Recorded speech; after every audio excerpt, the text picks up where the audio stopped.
Welcome to this webinar on Making the Connections, a history in hypermobility research. I'm Jane Green, founder and chair of SEDSConnective, which is a symptomatic hypermobility and neurodivergent voluntary charity. I have a background in some of this and a very keen interest. I'm delighted to have two key speakers today and who we often liaise with. You'll be able to find a recording of this later for those who have registered. We have an agenda here and hopefully you've seen it, and we have a movement break. You can get captions as well. You will be on mute, and we'd love to hear your questions. So some of you have already sent them in, but otherwise do use the chat and we can't promise to answer them all. So to introduce our first speaker, who is also our SEDSConnective patron, we have Dr. Jessica Eccles, who trained in medicine at Cambridge and Oxford universities and took combined clinical academic training in liaison psychiatry at Brighton and Sussex Medical School. As an MRC Clinical Research Training Fellow, she completed her PhD in the relationship between joint hypermobility, autonomic dysfunction, and psychiatric symptoms, and is now a clinical senior lecturer. Her interests are in the body-brain relationships in musculoskeletal conditions, particularly variant connective tissue, including anxiety, ADHD, autism, brain fog, pain, and fatigue. She holds a number of grants and was awarded a prestigious MQ Arthritis Research UK Fellows Award to conduct a randomized clinical trial of a new targeted treatment for anxiety in hypermobility. Currently, she's working on a Dysautonomia International funded project to explore multimodal neural correlates of brain fog. Now, this is a wide webinar with members, carers, parents, professionals. So we like to join up, and that's a very key point for us. So we've got an interesting fact, is that she likes to take photographs on film. And I now want to welcome Jess on to present her work.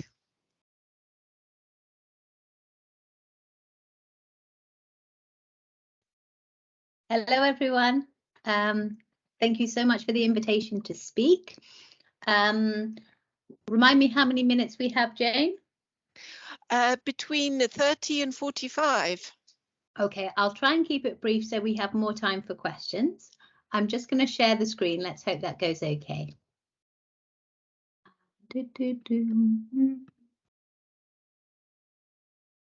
Okay. Can everyone see the screen?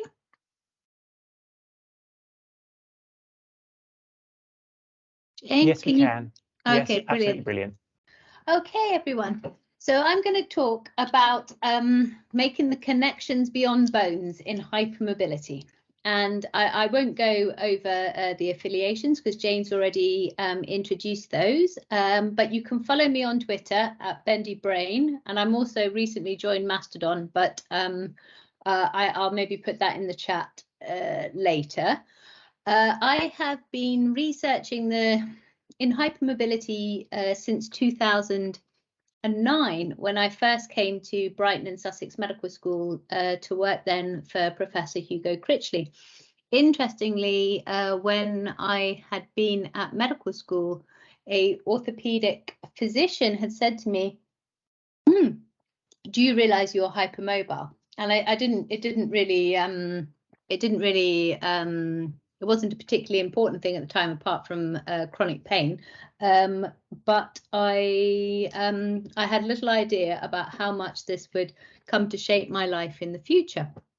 So, as I don't probably need to tell the audience too much about hypermobility, because you're here because it's a hypermobility webinar.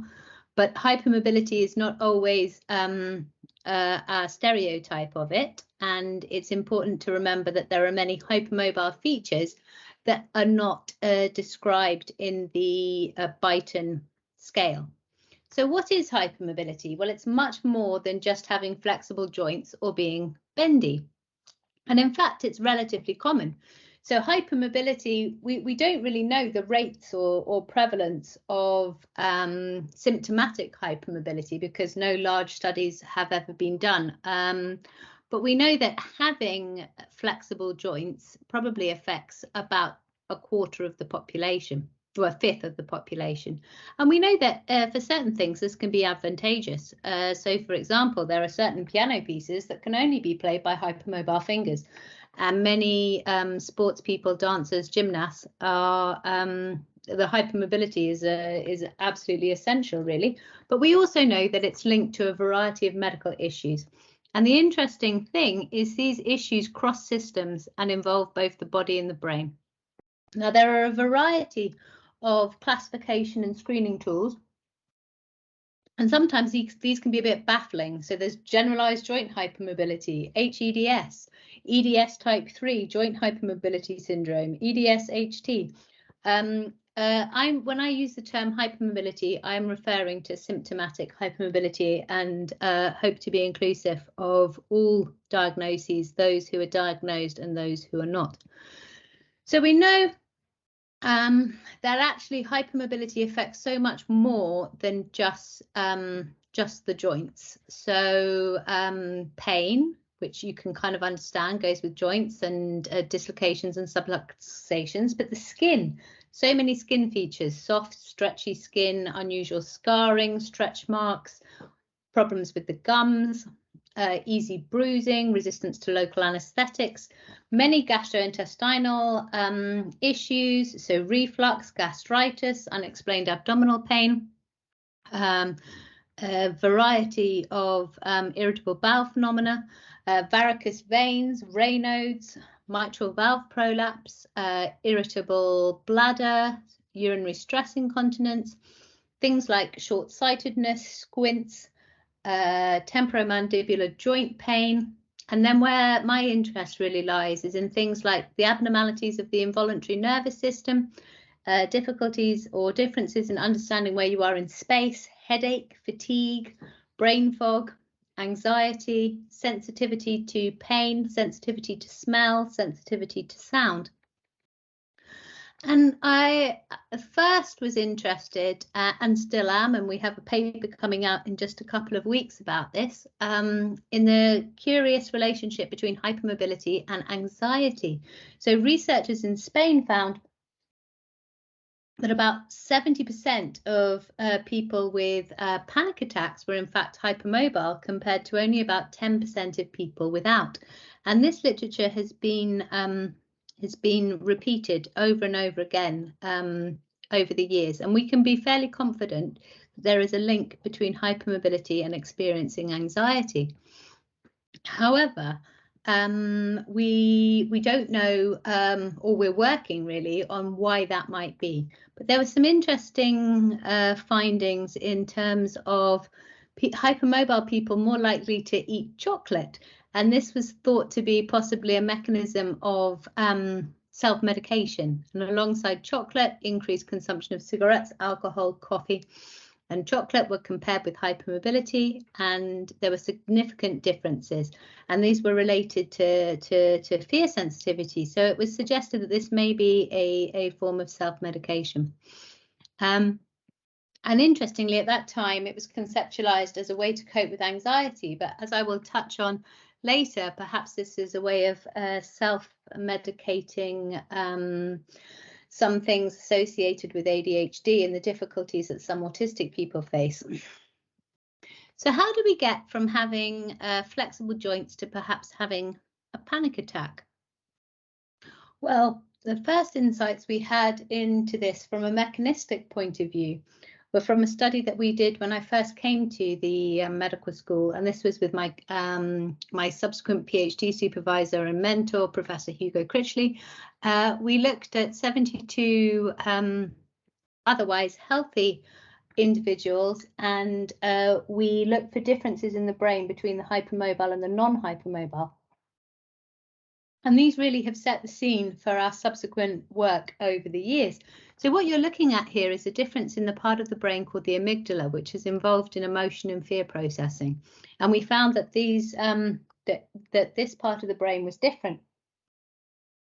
in hypermobile people compared to non-hypermobile people. We also found some other interesting differences, which I will touch on in a bit. And we have our academic clinical fellow, Dr. Harriet Sharp, has recently followed up on this work with some more modern brain imaging techniques and found some interesting observations to carry this work forward. So there is a question, and I remember having to write an essay about this at medical school. Do we run from the bear because we're afraid, or are we afraid because we run? Our physiology, so our heart rate, our blood pressure, all of these things in our body affect how we feel. And we know from work in our group that if you put people in the brain scanner and you show them images and you play them back their heartbeat, when their heartbeat is at as it should be, they rate images in a particular way. And then if you provide them with false feedback, so you think your heart is beating faster than it actually is, you rate even neutral images as more intense than you would if you didn't think your heart was beating so fast. And we've all had that experience of it being, hearing a rustling noise, and in the dark, that you can feel your heart beating, and that makes it even more salient. So we know that a number of people with symptomatic hypermobility, perhaps as much as 75 or 80%, experience some form of difficulties with the involuntary nervous system called postural tachycardia syndrome or orthostatic intolerance, which is a variety of symptoms of the involuntary nervous system, the fight or flight nervous system, on standing. And sometimes this can happen not only on standing, but after eating a large meal or after having a shower. And those symptoms, they overlap hugely with those of generalized anxiety disorder. So there are things like palpitations, lightheadedness, sense of doom, and we don't know, it's a chicken and an egg situation. But essentially, if you don't know why your body is reacting strangely to seemingly everyday activity like standing up, you can see how this sets the context for either being diagnosed as anxious or experiencing anxiety. So we wrote a paper about how we thought this was relevant in leading to panic. And finally, in 2021, we were able to produce a paper where we showed that from data collected from my PhD, where we looked at nearly 400 mental health patients, and we showed higher rates of hypermobility almost across all diagnoses. But interestingly, the hypermobile patients, many of whom, the vast majority of whom did not know they were hypermobile, had more physical health symptoms than the non-hypermobile patients. And I'll just show you some results there. You can see high rates of hypermobility across the board, and apart from, in fact, in schizophrenia, and some interesting gender differences. And what we found was it was these symptoms in the involuntary nervous system that were in fact explaining the relationship, or seemed to explain the relationship between hypermobility and anxiety. So it seems that in hypermobility, if you have a more finely tuned nervous system that overreacts, that this may be one reason why you are more likely to experience anxiety. And we can see that that's probably because in the case of the relationship between hypermobility and POTS, that when you go from lying to standing or have a large meal or a shower, blood is distributed in the body perhaps where it shouldn't be. So it pools in the feet. And therefore, when you go to standing, your heart rate has to rise in order to maintain your cardiac output. So we wanted to look a little bit further into this relationship between the involuntary nervous system and anxiety, and we found that symptoms of difficulties on standing in the involuntary nervous system were higher in our anxious participants than our ones without anxiety. But this was particularly marked if you were hypermobile, and you can see there on the right the hypermobile patients, much higher symptoms than the non-anxious, non-hypermobile patients. And then we looked to see if what happened to people's heart rates if they were anxious or not anxious going from lying to standing. And you can see in the anxious group, the heart rate rise on lying to standing was about 16 beats per minute compared to only 8 beats per minute in the non-anxious group. And again, this was significantly higher in the hypermobile group compared to the non-hypermobile group. And so so you can see that the hypermobile anxious participants, their heartbeats went up about 22 beats per minute on standing, whereas the non-anxious, non-hypermobile only about 6 or 7. And we found that relationship between symptoms of orthostatic intolerance and signs of orthostatic intolerance in fact explain the relationship between activity in brain area called insula, which is associated with anxiety. So there's something going on in terms of how the body is processing the symptoms of orthostatic intolerance that perhaps leads to anxiety.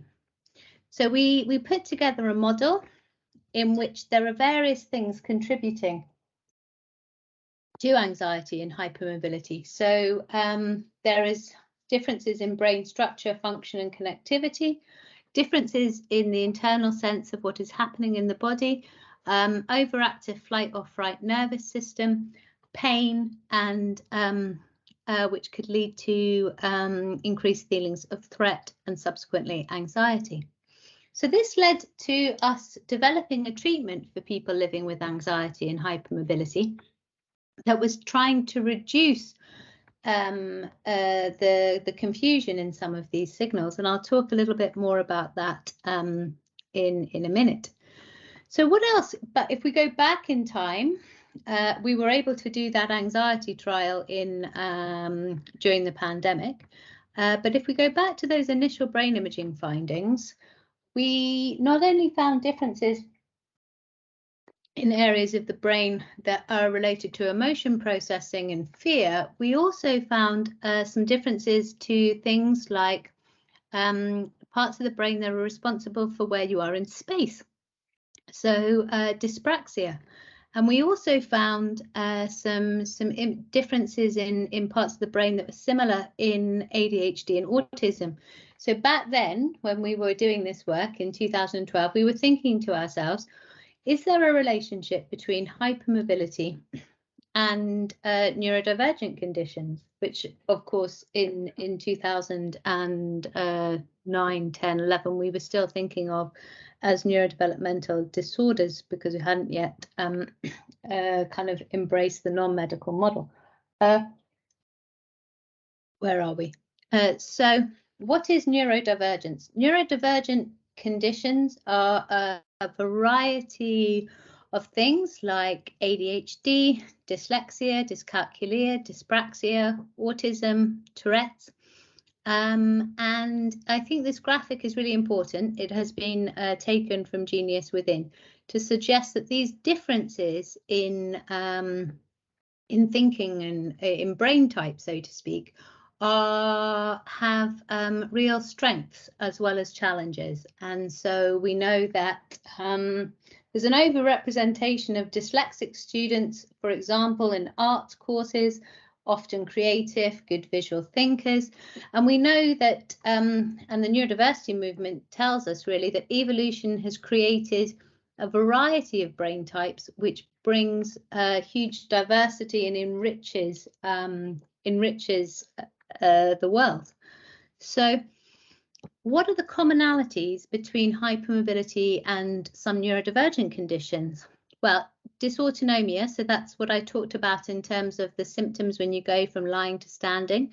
These are common in ADHD and autism, and some people think that some stimming behaviours and others are in fact an attempt to regulate the autonomic nervous system. There's a lot of interest in fibromyalgia and ADHD. And Lisa's going to speak a little more about some of those things later.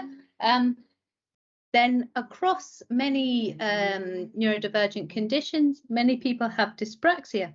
And as I said, there is a there's an association between joint hypermobility and dyspraxia that has been known about for a long time and correlates with our brain imaging findings.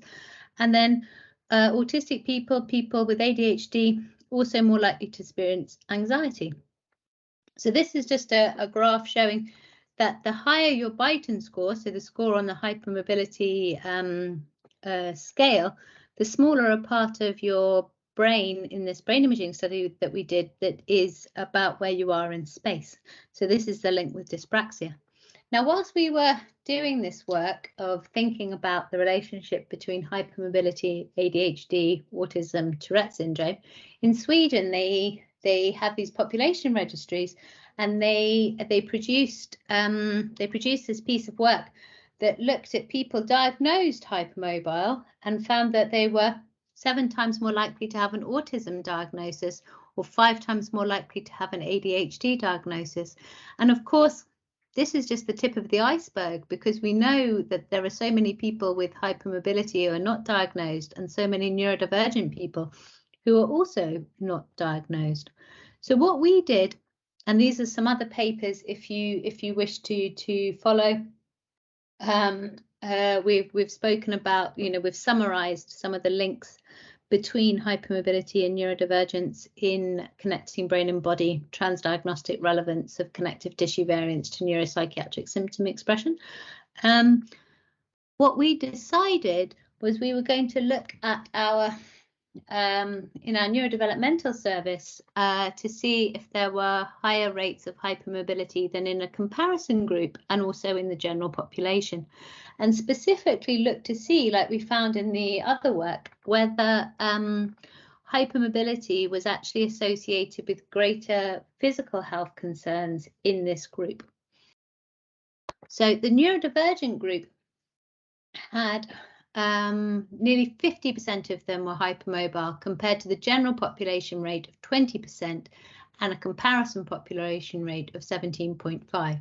And using a more stringent cutoff, this prevalence was that's the HEDS hypermobility criterion, was nearly 30%, more than double the comparison group.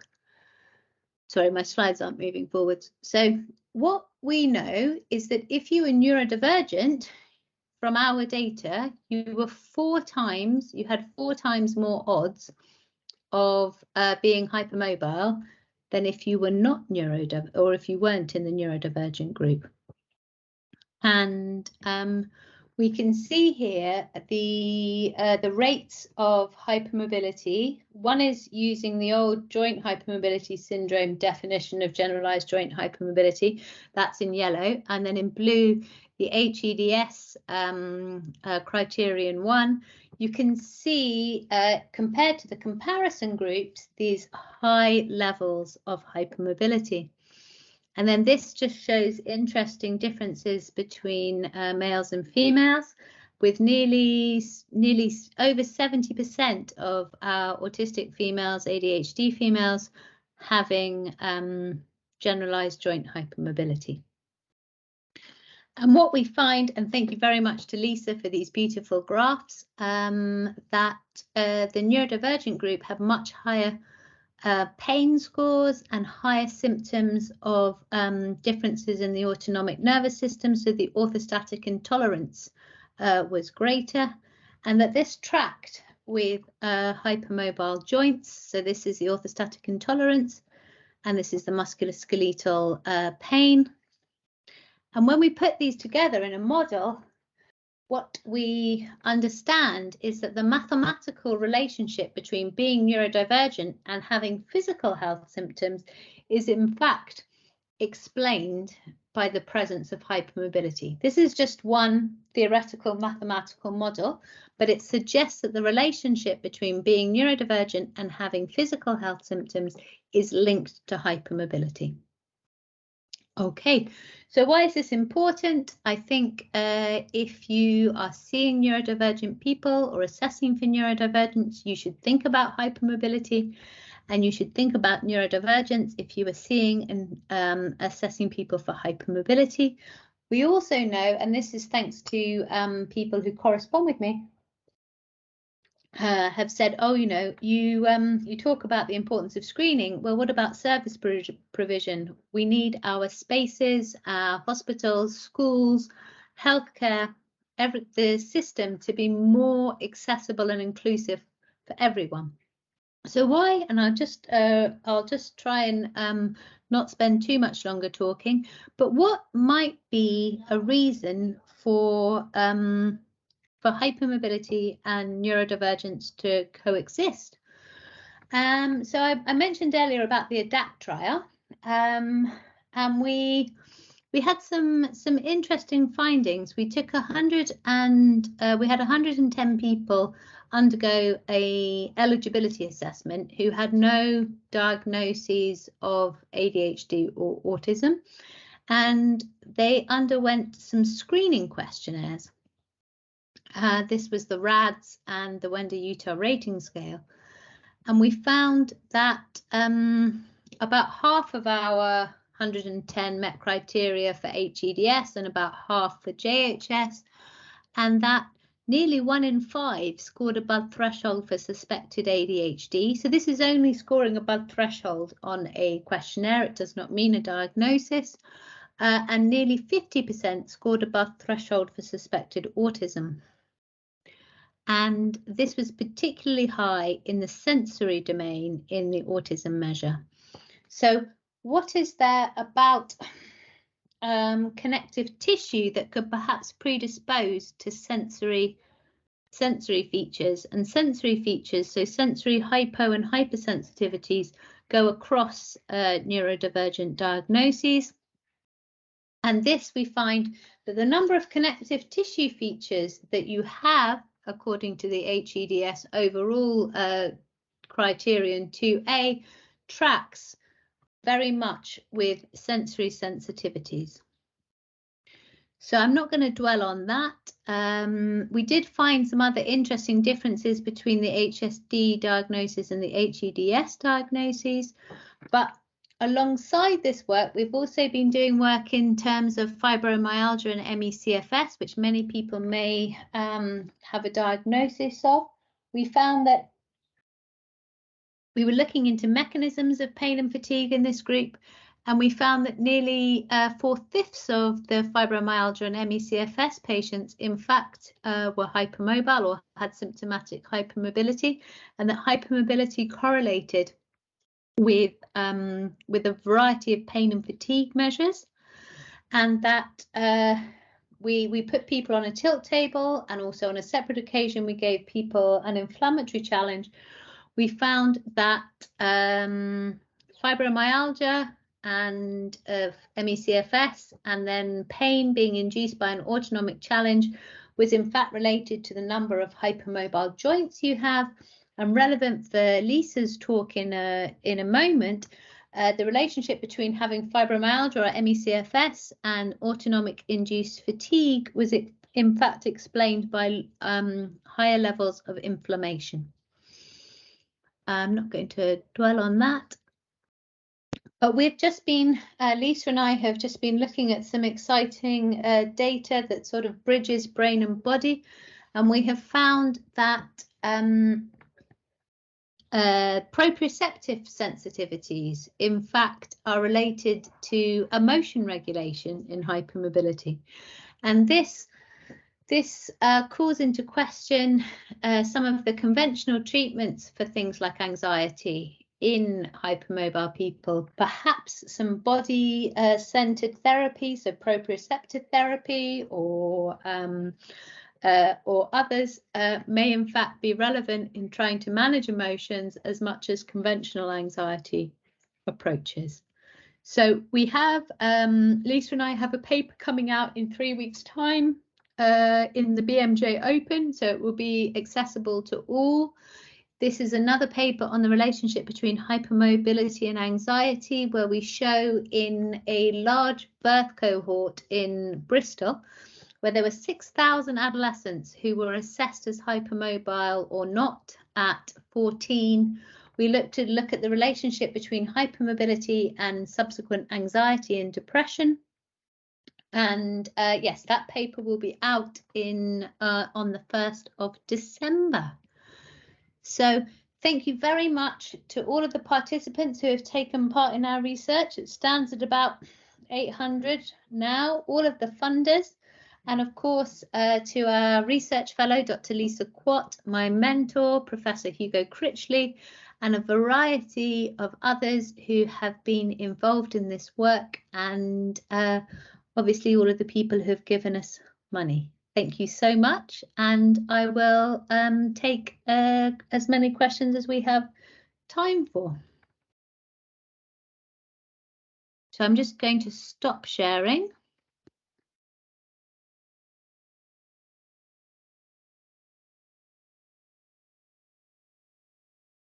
Hello, thank you so much, Jess. That was wonderful. It's a real whirlwind of information, I'm sure, for many others. We have a lot of questions. Some might cross with the later talk. So if they do, it is what it is. And as I said, we are voluntary, so we're doing our best with the questions. I think a very common one that comes up is, I'm just going to leave that one, is how do we get GPs to believe us when we go and see medical practitioners? I know it can be really difficult. Some GPs are fantastic. To be honest, apart from being told at medical school that I was hypermobile by this one particular doctor, I don't remember much about it in the curriculum. I think that, sorry, wait 1 second, something is happening here. I'm gonna have to, sorry, I'm gonna have to turn my phone. My phone was on silent. I don't know what's happening here. Sorry. That's right. Can I turn off notifications? Sorry, do not disturb. Put that on until this evening. I'm sorry about that. It's my mother, so she'll probably call again. She can join us. We'll give her a special link. What's happened here? I'm not sharing anymore, am I? Yeah, no sharing, we're just talking. Okay, just talking. Okay, so we were talking about GPs. I think if you can, the thing to do is to point them to the EDS, the GP toolkit hosted by the Ehlers-Danlos Society, which is really invaluable information for GPs. I think to arm yourself with as much knowledge as possible from information from places like SEDSConnective, but also there's a fantastic book by Claire Smith about understanding hypermobility and symptomatic hypermobility, and feeling that you've got to grips with that can be a good start. I know some people have actually given a copy to their GPs themselves. I think making a list and be prepared to have multiple appointments to try and explain it, but you are able to reference our papers and also point them in the direction of SEDSConnective's website, and also, as I said, the GP toolkit. Okay, so thanks. And yes, that book is wonderful. And someone's very quick there. It's in the chat, by the way, but we also link to them. And considering it came out a few years ago, is still what I call the epitome of the book.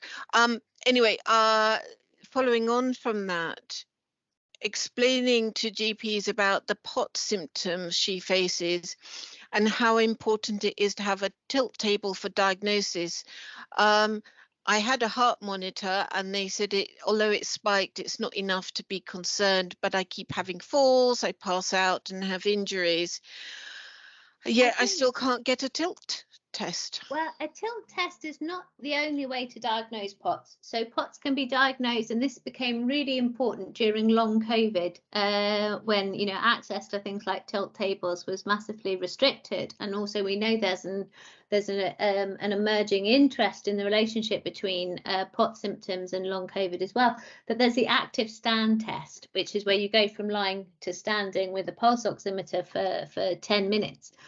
And GPs could in fact do that, or at least think about it. I think I think it's very hard, but the POTS UK website has excellent resources for doctors and for patients about POTS, and also the EDS GP toolkit has a specific section on POTS, and POTS could in fact be potentially diagnosed and managed in primary care with guidance from that website. Yes, brilliant. Is it possible for diagnosis to change? So although this person had very low levels of symptoms when younger, she had a high Baton score and now has more symptoms. Yes, so this is something that we find happens a lot, that people's symptoms change throughout the lifespan, and that also obviously joints become stiffer. So really, under the new, if you've had any hypermobility, you should be able to get a diagnosis of hypermobility spectrum disorder.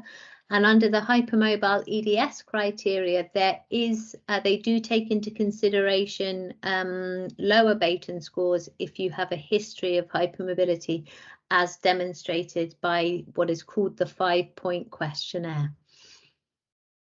Thank you.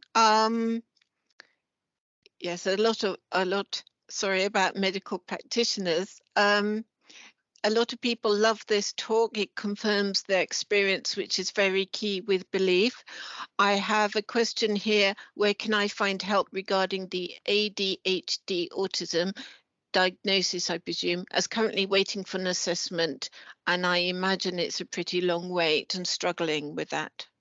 Yes, so there are some interesting resources online. Unfortunately, waiting lists across the country are very long. The National Autistic Society has some really good autism resources, and in fact, I think this week has released some videos and some work about autism and female presentation and trans and non-binary presentations of autism. In terms of ADHD, there are some useful YouTube resources and web resources. So I think the Attitude website can be really helpful. And also a YouTube channel called How to ADHD. And I think, yes, someone has mentioned you can ask your GP for right to choose. That's absolutely an option. Unfortunately, the right to choose waiting lists are also long, and they don't always consider both ADHD and autism together. Okay, have you come across the paper using smart textiles for emotion regulation? And do you think it would be useful for those who are neurodivergent? I think there are all sorts of ways that we could utilize sensory strategies and proprioceptive and physical strategies for emotion regulation. So I haven't come across the paper. I think this was a comment from Bonnie I saw, but I think that that we often underthink the importance of sensory regulation in terms of emotion regulation. So many of us know that if lights are too bright, noises too loud, this can lead into overwhelm. But there are also things that can help people regulate themselves in terms of soothing sensory strategies. And of course, these vary from person to person. But for example, for some people, this may be a weighted blanket or compression garments, which would also potentially help with some of these autonomic symptoms, or a soothing smell, and that these sensory elements actually can help regulate emotions and bring people into the sort of just right space, which is where you don't want too much overwhelm, but you don't want too little stimulation as well. But I'd love to follow up with Bonnie about that. But I think we find some of our patients that we speak to have been really helped by sometimes particularly tight clothing or particular clothing that has a particular sensory feel. Yes, I think we seem to be extreme. Some people like very loose clothing, some people like it very tight. and I know I'm one of them. I have a question here. I'm not sure. Is it standard for pediatric physiotherapists to say something like your child is a bit hypermobile, but he's too young and we have to wait until he's older to review again? He is showing signs of ASD and hypermobility, but they're managing on their own. I think it's really difficult, and I am not. I should have said, actually, I'm an adult neurodevelopmental psychiatrist, so I see adults rather than children. And children do tend to be more hypermobile when they're much younger. But I think it is important to recognise, because it could be a sign that you, just as I said in my slides, if you see hypermobility, think neurodivergence, and if you see neurodivergence, think hypermobility. So together they're perhaps building a picture. There are more children ones coming in. How do I best explain my child's condition to her school? I think that might be something I could support you with, sorry, but I'm happy if anybody wants to help. How to mitigate and minimize physical impacts for children by taking action when they're young? Have you got any tips? Well, I think the big thing is raising awareness throughout. And Jane and I recently spoke at an education conference, didn't we, in the Netherlands, because there are so many reasons why hypermobility and neurodivergence can either can lead to issues at school, or also, to kind of really excelling in a particular sport but getting tired, or excelling academically but really struggling with the sensory environment. So there are so many ways that these things can impact, but the big problem is lack of awareness, and that's not necessarily anyone in particular's fault. It's that this is an emerging field and we need to do so much to promote awareness and education. And happily now we do have a lecture in our curriculum about hypermobility, and I'm hoping that teachers will be more aware as well. There is, as I said, the GP toolkit. There are various things that are slowly but surely chipping away at making hypermobility and neurodivergence more visible. Yes, and I must add slightly, there is the school toolkit as well, if you are interested, which I had a hand in quite a lot. Right, are there any more questions? Greg, can you tell me if there are any more questions? I can't quite keep an eye on everything. Oh yeah, Raynaud's, we've got one on Raynaud's. Yes. Hello there, I'm Greg, I'm the technical support. I'm doing all the behind scenes things. So what have we got here? Great podcasts, yes there are. Oh, I've done the wrong one. Yes, interesting to know if Raynaud's could be related to autonomics issues, also if ITP might be related and or occur alongside hypermobility spectrum, EDS and neurodivergent patients. So Raynaud's is definitely a feature. A lot of that's one of the things we found in the ADAPT study with people with pulse oximeters. A lot of hypermobile people have Raynaud's. That's actually one of the issues in managing adults with ADHD. Is stimulants can sometimes make Raynaud's worse. So you have to think about that. In terms of ITP, I'm not so sure, but definitely there is a relationship between Raynaud's, hypermobility, and I would suspect that certain autonomic things would potentially make Raynaud's worse or better. I don't know if there are any other questions in the chat. If anybody does, I use cold showers and ice baths to help with my inflammation and circulation, and it also helps Raynaud's, allegedly. What do you think on that one?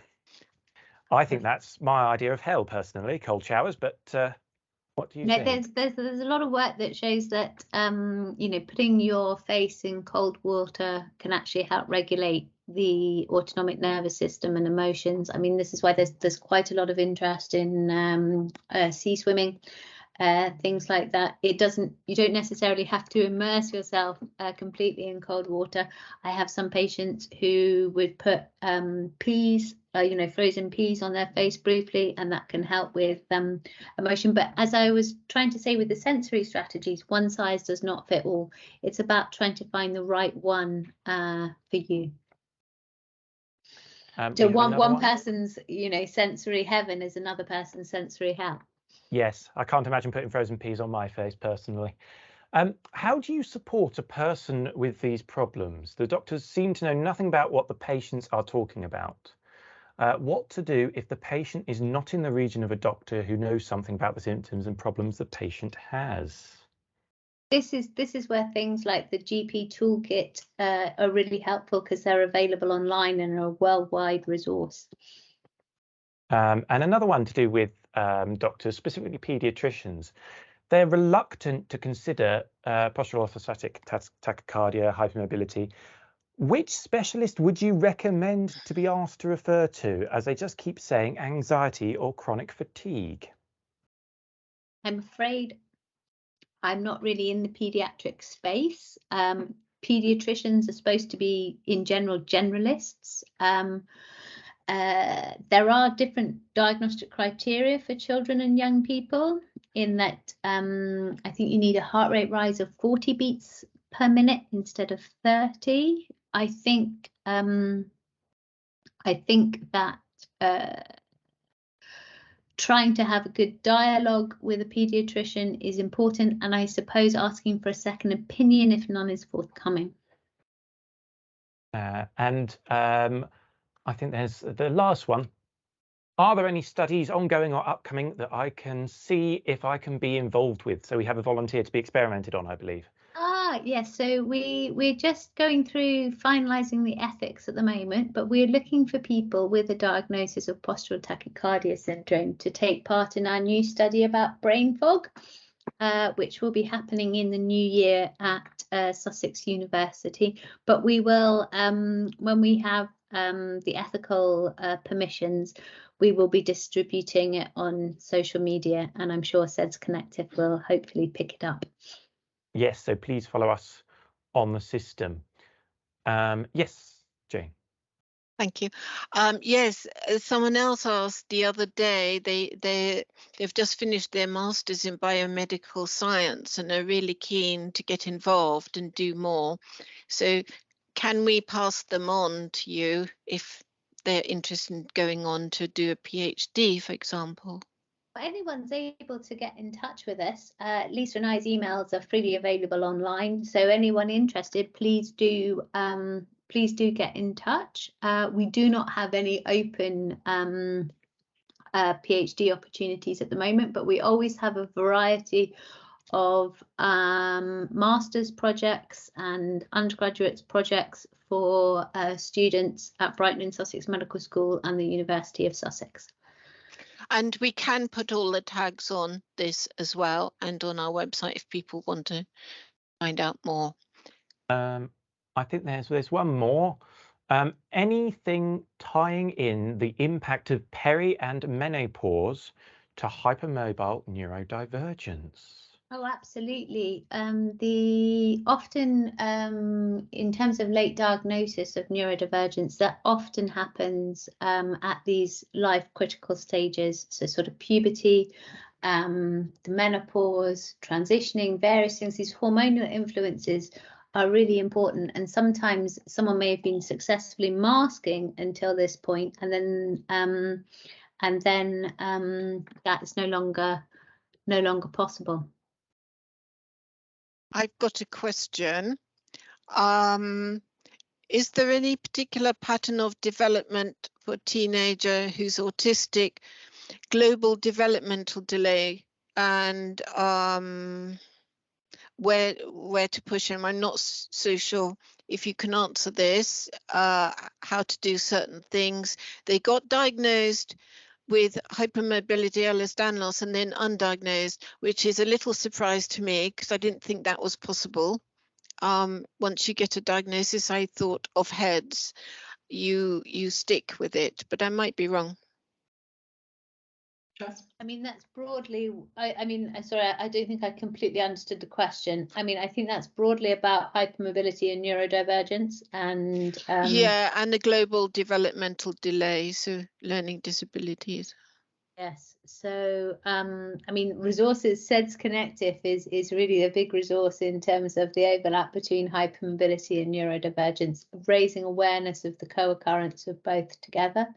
But particular strategies, I'm afraid we No, can't advise on. but it's very unusual to get a diagnosis taken away, surely, of hypermobility Ehlers-Danlos. I thought once you had that, you can't take it away.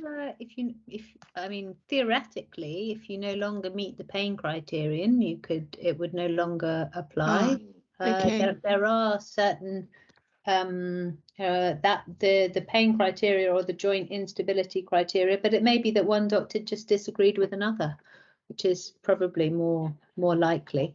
But it is theoretically possible to no longer to have once endorsed it and to then no longer endorse it. Yes, especially the other factor is you could be diagnosed on the basis of, because it's, I mean, we could have a whole seminar on the problematic nature of these classification systems. I mean, seriously, but it could be that, say, you're diagnosed at 13 with a Baton score of 6, and then by 17 or 18 you have a Baton score of 4, and then you no longer meet diagnostic criteria. So it all depends. It is theoretically possible for it to change, but symptomatic hypermobility does not change, in that you have been or have ever been hypermobile and you have symptoms. Do you see what I mean? So that is why I prefer constructs that take historical hypermobility into account and not necessarily so narrow. But people do create categories, and these categories are important for research purposes. So it is very tricky.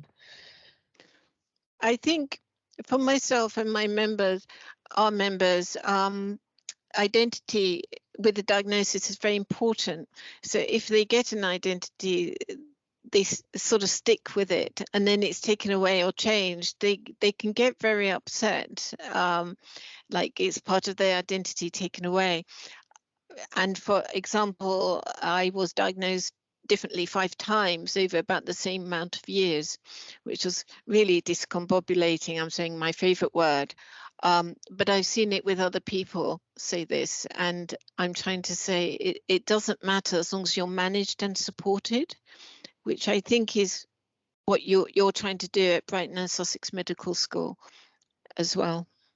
Thank you. Yes, no, absolutely. And also to try and make it clear that yes, that it's beyond these beyond some of these very strict boundaries. But yes, and also that there are papers, and the EDS toolkit makes it clear that there is no difference in management approach to HSD versus HEDS. There's a variety of work that suggests there is no significant difference in terms of associated medical problems or severity between the two conditions. It's easier in some ways just to broadly think about symptomatic hypermobility as a whole. Greg, have you got any more questions? Yes, we've got quite a few. We've got what can we do about neurodivergent children or young people in education, and specifically at puberty, if these issues, fatigue and pain, make school attendance worse, as physical health issues in autism spectrum conditions and neurodivergence don't seem to be recognised? Jane, you're the expert on that. Isn't this the Do one? you want to answer that question, Jane? Yes. So obviously I specialize in education as an educationalist, and let me just yeah, so a lot of in my experience, a lot of people by secondary age are failing to attend school and attain, and this is really significant because most approaches and models are using mental approaches or emotional and sensory, which are not wrong, but they're not the whole picture. as we've just seen from this research. And if you don't take this into consideration, particularly at puberty, someone mentioned about hormones, fatigue and pain, which brings me on to something that I've just had my first paper with 2 wonderful pain advisors of SEDSConnective accepted. So we're really delighted on that, and that's on education, and we will be doing a webinar on that. They don't know that. So I've just thought of that. They don't know that yet. Yeah, so what can we do? I think, as Jess said, more awareness and more training and more research and more funds, definitely. Training for parents and carers, but particularly for educators, researchers. And I would say it doesn't stick just with education, it goes across health and social care, and that's really important. Anybody else? I could talk for a long time on this. Yeah, obviously. I think I would add to that from an educationalist point of view. Just because you're not sure what's happening with your children or young people does not mean that you shouldn't be communicating with the school anyway, and asking to put things in place. You don't have to wait for a diagnosis. You just have to say, look, my child or my young person is experiencing this at the moment, and we need some support, and some helpful support would be this. The school doesn't have to act on that. However, it is good practice to do so. I, coming from an educational point of view, will always act on that because, to be honest, especially if a child or a young person comes up to me and says, I have issue with this, it's my role to do so. And there are some interesting questions coming up asking about the link between urticaria and MCAS. Some people saying my daughter can do the skin writing trick. Is that MCAS? She takes antihistamine daily, but for urticaria, is the skin writing trick and urticaria linked? So dermatographia, which is the technical term for skin writing, is linked to urticaria and can also be a feature in MCAS and all sorts of other things. So if you are able to write on your skin, it is possible that you may have MCAS or urticaria or a number of other things. So it is important to speak to your GP and a dermatologist or whoever they would suggest. But it's not necessarily one or the other, but yes, there's a lot of overlap between MCAS and urticaria, but allergists are much more likely to diagnose urticaria. The treatment is the same. There's a couple more. Some people are asking us to go into the social services sector for training regarding neurodiversity. Yes, I've been doing that down in Chichester for quite a while. Jane, I believe you're up in Crawley, London. feeding in, and London. So we are getting there from an undergraduate, postgraduate point of view, and training people that are going into the service. I don't know if we've got any continuing career progression running yet. Yeah, there's a big neurodivergent section with I think it's British Association of Social Workers who are linked to, and they've got some resources there, and they've got a little group there. I'm trying to get them to widen out from their little group, of course, and also another board I sit on, trying to widen that out in guidances and so on. So yeah, I take your point. I think it's very important that they're all joined up, because education, social care and health are all joined up, and employment as well. There's another school question here. Greg, do you want to answer that, or shall I? Is this the changing from primary to secondary? Yeah. Yes. To add to school question, changing from primary to secondary brings very different challenges and needs to be considered in advance. Yes, it most certainly does. And I will be the first to say that COVID has put a great big spanner in the works. And the focus within schools is largely prioritizing, from my experience, the outcome at the end, i.e. what children get on an A4 piece of paper in terms of grades 1 to 9. The holistic approach, unfortunately, doesn't seem to be there and has very rarely been there, especially in mainstream schools, because we've run since the Victorian era on the factory model of education. Some people are getting there, and it's starting in the private sector, and it's starting in specialist education. We are starting to see more transition work for students that have an EHCP in the primary sector, i.e. if a student is diagnosed with additional learning supports needs, many secondary schools, not all, and it is not a required programme, but many schools do start to put transitional support in place, i.e. going to school in maybe the June or July before going into September. It is very, very difficult. And from my awareness, there's not been a massive research base of hypermobile challenges changing between the two, or neurodivergent challenges between the two. There's been more on neurodivergence and hypermobility, but there's still not a massive amount of research. Jane, if you want to add on to that. No, I totally agree. Nothing on hypermobility is considered quite different. Very rarely do you get an EHCP, that's an education healthcare plan. So they're not linked up at all. Hopefully, with more publications coming, it will be. I'm just looking. Sorry. The transition to secondary school is often where a lot of children may, the sort of capacity, the demands exceed capacity, and that can often trigger a lot of challenges, which may ultimately lead to things being recognised that perhaps weren't before. Any transition seems to be important in terms of showing different challenges, really, and we know that. So going to primary school to secondary school, nursery to primary school, going to university, having children, retiring, menopause, all of those things seem to be sort of trigger or crunch points, and they're important to plan for and to try and kind of smooth out if you can in the best way possible.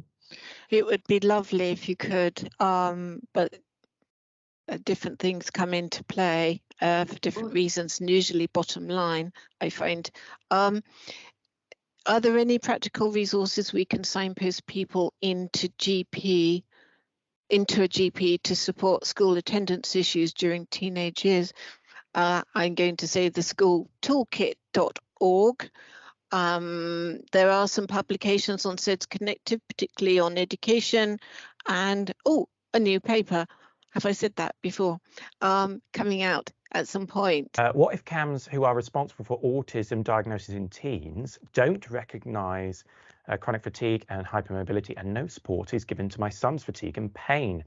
No referral has been successful, and what to do in East Sussex? Well, Child and Adolescents Mental Health Service tend to focus on child and adult mental health.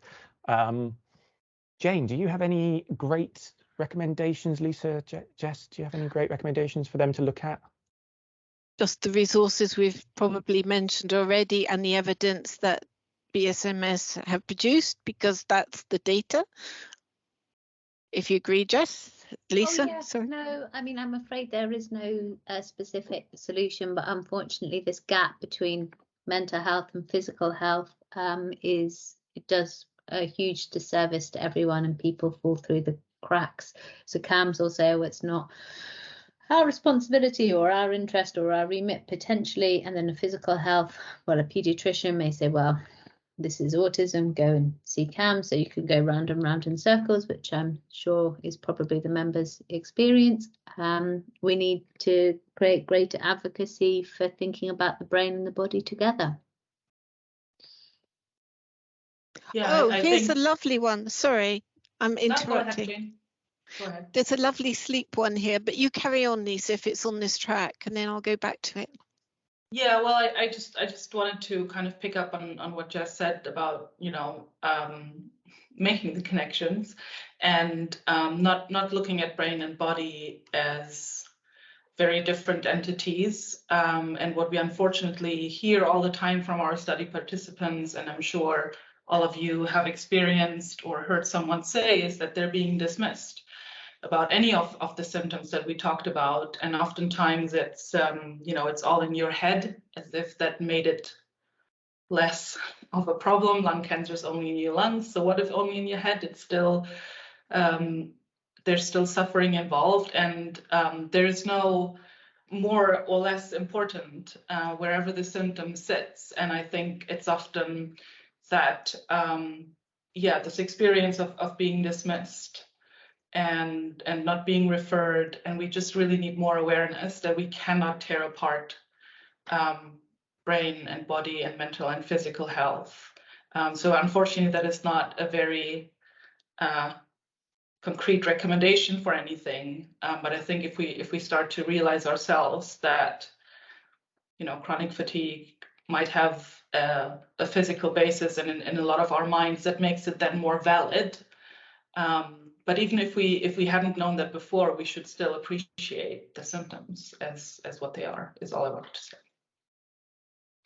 Yeah, and I think looking back at history, whenever I see historical dramas, and particularly girls are fainting or women are fainting, they're just considered frail, and it's a very deficit sort of look at being frail or visibly not fit. And all I think is, POTS and stuff like that whenever I see them. There's a very interesting question, I think, on sleep. Do you have any recommendations for organizations or resources to support how to improve sleep and rest for neurodivergent hypermobility people, I presume? I think there's something on the link that I put early in the chat, Attitude Mag. Unfortunately, in my own experience, and I've been having problems with my sleep ever since I can remember. So I'm always on the hunt for something that helps. And I mean, the most, you always find sleep hygiene, right? And it often doesn't work. It's kind of like the CBT of sleep problems. But I think what we see a bit more often is instead to try and create a sensory environment that is pleasant and puts both body and mind into kind of a sleep rest frame. And that might be whatever, it's very individual. Can be, again, weighted blankets or weighted plushies, specific scents, smells that remind you of rest and sleep. So I think it is probably highly individual. We are currently planning a study, actually, on sleep in neurodivergent people, which we will recruit people on Prolific for. That's a platform. So if you want to take part in this study, you might have to sign up to Prolific. I can put the link in the chat. It's a platform where you can sign up, give a bit of detail about yourself, and then you will be sent studies that you might be interested in, depending on the information you give. But yeah, I don't know if Jess or Jane or Greg, you have any more thoughts on sleep. I do. I think personally, well, Jess will know more about the physical health issues, but I know from my background bringing up my children, the sleep issues, if you're hyperactive, they wouldn't sleep, and then you just go out like that, like a log. And particularly at puberty, it changes. So suddenly they are logs all the time. I don't know. I don't really know. I actually have my own thoughts on this, is that you don't go to sleep at all, and then you go out like a log. But that is a very personal thing, so it might not work for everybody. Yeah, I mean, for me, I actually sleep twice in every 24-hour cycle. So I do my school day, then I come home and I sleep for 3 hours, and then I'm not tired in the evenings, and I go around to about midnight, when I then fall asleep and have a larger chunk of sleep before I then wake up again. And that seems to work for me. But during puberty, of course, you are all over the place. Absolutely. And our sleep patterns are largely dictated by others and by our roles and responsibilities in society. And that is a pressure that can be problematic. It's got to just past the time we were going to finish. So I think I'll wind up. And I really want to thank our speakers today, Dr. Eccles and Dr. Quadt. I want to thank my colleagues who you've seen one here, Greg and Kelly and Joanna. They're silent people, but they're all helping, and Becky and Srishti, who is around, and all of you for joining us today. If you'd like to know more about us or our speakers, they're on our website, but we'll put their tags up to their links as well. And if you want to find more information, we are involved. We actively support people where we can with specialized therapies and activities. And we're also involved in research. We are experts by experience and voluntary. So we are quite unique. And it's a really exciting time apart from anything else. So do feel free to donate if you'd like to see more of these webinars, which we'd like to put on, particularly with the new pain advisors as well, who don't know about it yet. So I want to say thank you again for giving up your Sunday, all of you, which was a lovely Sunday weather. So I feel a bit guilty, but I think it was really, really interesting, and look forward to the new publication in December. Is it December? Sometime. That hypermobility and anxiety, the one that Lisa presented, will be at a further down the line. Oh, okay, right. Thank you. So that's it. Thank you so much. Bye-bye. Thanks for having us. Thank you. Thank you, everyone.